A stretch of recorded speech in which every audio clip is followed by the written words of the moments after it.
তো এটা কোনো কথা হইলো? আমি এখন বলবো আম্মুকে? তো কখন বলবো? আমি পরে ঝামেলা চাই না। আমি বিয়ের পরে তোমার আম্মু আমাকে দিয়ে এই কাজ করাবে সেই কাজ করাবে, আমি এগুলো কিচ্ছু করতে পারবো না, আমি এগুলো করতে পারি না। আর আমি অফিসে যাই, তুমি জানো না?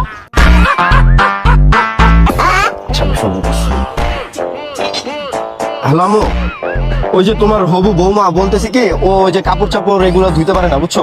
আচ্ছা, সমস্যা নাই, ওর বাপের অনেক টাকা, ও নিজে অনেক টাকা কামায়, ও ওয়াশিং মেশিন কিনে নিবে না, সমস্যা নাই, সমস্যা। ঘরটোর ঝাড়ু দেওয়া? আর ঘরটোর ঝাড়ু আর না, ওই অফিসে যাওয়া মেয়ে কি ঘরটোর ঝাড়ু দেবে? ব্যাপারটা কেমন দেখায় না? ও ওই যে পার্সোনাল কাজের পর রেখে দিব না, সমস্যা নেই, পার্সোনাল কাজের পর রেখে দিব না। ওর বাপের অনেক টাকা, ওর নিজের অনেক টাকা, কাজের পর ও পার্সোনাল রেখে দিল, ওই টাকা দিল। আর কি রান্না বান্না? রান্না বান্না এত সুন্দর হাত, ও যদি রান্না বান্না করে, এত সুন্দর মেয়ে, চুলার ধোয়াতে কালো ধোয়া তো নষ্ট হয়ে যাবে না? চেহারা নষ্ট হয়ে যাবে না? ও পার্সোনাল কাজের পর রেখে দিবে, ও পার্সোনাল কাজের পর রেখে দিবেন, কুকার রেখে দিবেন, ও এমনি এমনি রান্না হয়ে যাবে, সমস্যা নেই। ওর এত কষ্ট দেওয়ার কি দরকার?